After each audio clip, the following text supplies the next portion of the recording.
గ్రహాంతరవాసులు మేము పట్టుకున్నాము, వాళ్ళ మీద పరిశోధనలు చేస్తున్నామని ఒకప్పుడు అమెరికా చెప్పుకొచ్చింది. ఆ తర్వాత ఏమైందో తెలీదు.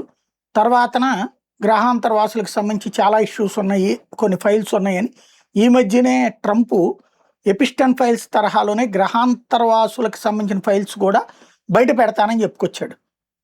ఈలోపు ఏమైందో తెలీదు. ఆ సైంటిస్టులు, ఈ విభాగానికి సంబంధించిన సైంటిస్టులు మిస్ అవుతున్నారు.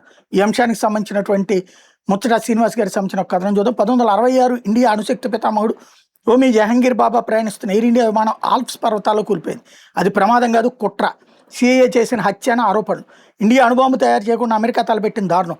గత 2 దశాబ్దాల్లో భారతదేశానికి చెందిన అనేక మంది అణుశాస్త్రవేత్తలు వింత పరిస్థితుల్లో మరణించారు. కైగా మరణాలు. 2009లో కైగా అణు విద్యుత్ కేంద్రానికి చెందిన శాస్త్రవేత్త లోకనాథన్ మహాలింగం మృతదేహం కాళీ నదిలో లభ్యమైంది. అంతకుముందు కూడా అక్కడ పనిచేసే కొందరు విషప్రయోగానికి గురయ్యారు. బార్క్ శాస్త్రవేత్తలు గత ఏడాది కాలంలోనే బాబా ఆటమిక్ రీసెర్చ్ సెంటర్కి చెందిన కొందరు యువ శాస్త్రవేత్తలు రైలు ప్రమాదాల్లో లేదా ఉరివేసుకుని చనిపోయారు. వీటిని కేవలం ఆత్మహత్యలుగా కొట్టిపారేయడం మీద విమర్శలు ఉన్నాయి. అణుదేశాల్లో అంతటా ఇదే తీరుంటుంది.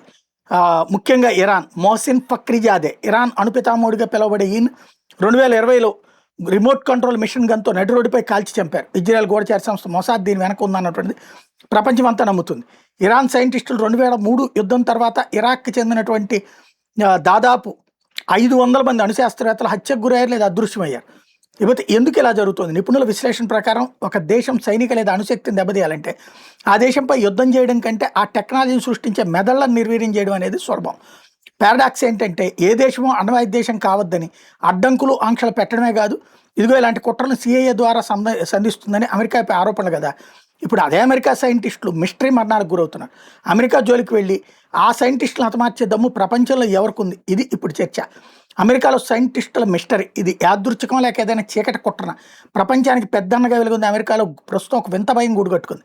ప్రయోగశాలలో నిశ్చితంగా పరిశోధన చేయాల్సిన మేధావులు వరుసగా ప్రాణాలు కోల్పోవడం లేదా ఆచూకీ లేకుండా మాయమవడం ఇప్పుడు అంతర్జాతీయ స్థాయిలో చర్చకు దారితీస్తుంది. 2023 నుంచి ఇప్పటిదాకా దాదాపు 10 మంది ఉన్నత స్థాయి శాస్త్రవేత్తలు అనుమానాస్పద పరిస్థితిలో మాయమయ్యారు. మాయమైన స్పేస్ మాస్టర్ విలియం నీల్ మెక్ కాస్లాండ్. ఈ జాబితా అత్యంత కలకలం రేపుతున్న పేరు మేజర్ జనరల్ విలియం నీల్ మెక్ కాస్లాండ్. పెంటగాన్ల అంతరిక్ష పరిశోధనలో కీలక పాత్ర పోషించిన ఈయన ఏడాది ఫిబ్రవరిలో తన ఇంట్లో ఫోన్, కళ్ళజోడు, వాచి అన్నీ వదిలేసి మరీ మాయమయ్యారు. మిస్టరీ ఏంటంటే ఈయనకి 1947 నాటి ప్రసిద్ధ రోజ్వెల్ యుఎఫ్ఓ క్రాష్ రహస్యాలు తెలిసిన ఒక ప్రచారం ఉంది. వికీలీక్స్ హ్యాకింగ్లో కూడా ఈయన పేరు బయటపడడం ఈ అనుమానాలకు మరింత బలపరుస్తోంది. ఇకపోతే 30 అడుగుల దూరంలోనే మాయం Monica Reza. Jet propulsion laboratory డైరెక్టర్గా పనిచేసిన మోనికా రెజా కథ మరింత విస్తుకొలుపుతోంది. గత ఏడాది జూన్లో తన స్నేహితుడి కంటే కేవలం 30 అడుగుల దూరంలో నడుస్తున్న ఆమె క్షణాల్లో అదృశ్యమయ్యారు. ఇప్పటికీ ఆమె ఆచూకీ దొరకలేదు. తుపాకీ గుళ్ళకి బలిప్పు. కేవలం అదృశ్యాలేగా దారుణ హత్యలు కూడా వెలుగులోకి వచ్చాయి. సునో లోరిరో ఎంబీటీ ప్రొఫెసర్, ఫ్యూజన్ ఎనర్జీ పరిశోధకుడు డిసెంబర్లో తన నివాసంలోనే కాల్చి చంపడ్డాడు. కార్ల్ గ్రిల్మేర్ కాలిఫోర్నియా ఇన్స్టిట్యూట్ ఆఫ్ టెక్నాలజీకి చెందినటువంటి ఖగోళ శాస్త్రవేత్త ఏడాది ఫిబ్రవరిలో తన ఇంటి ముందే గుర్తు తెలియని వ్యక్తులు కాల్పుల్లో మరణించాడు. ఇది కుట్ర లేకపోతే ఏలియన్స్ రహస్యాలు బయటికి రాకుండా అడ్డుకుంటున్నారా? ఈ మరణాల వెనక ఉన్న అసలు కారణం ఏంటన్నది ఇప్పుడు $1 మిలియన్ ప్రశ్న. దీని మీద ప్రధానంగా 2 రకాల వాదనలు వినిపిస్తున్నాయి. కుట్ర కోణం, అమెరికా వద్ద ఉన్న గ్రహాంతరవాసుల రహస్యాలు టెక్నాలజీ బయటకు రాకుండా ఎవరో కావాలని వీరిని అడ్డు తొలగించుకుంటున్నారు నమ్మకం ఒక వర్గం గట్టిగా నమ్ముతోంది. యుఎఫ్ఓ రహస్యాలు, రోజ్వెల్ ఘటన, ఏలియన్స్ గురించి కీలక సమాచారం తెలిసిన వాళ్ళు మాయమవ్వడం, బ్లాక్ బడ్జెట్ ప్రోగ్రామ్స్ లేదా రహస్య సంస్థల ప్రమేయం ఉందేమో అన్న అనుమానాలు కలిగిస్తోంది. అంతర్గత ప్రక్షాళన, ప్రభుత్వంలో ఉండే రహస్య సమాచారం బయటకు వెళ్లకుండా డీప్ స్టేట్ ఏమైనా చర్యలు తీసుకుంటుందని అనే వాదన కూడా ఉంది. అధ్యక్షుడు డొనాల్డ్ ట్రంప్ సైతం దీని మీద స్పందిస్తూ ఇది కాకతాళీయమే లేక కుట్ర అనేది త్వరలోనే తెలుస్తామని ప్రకటించారంటే పరిస్థితి ఎంత తీవ్రంగా ఉందో అర్థం చేసుకోవచ్చు. వైట్ హౌస్ ఇచ్చే నివేదిక కోసం ఇప్పుడు ప్రపంచం అంతా ఎదురు చూస్తోంది.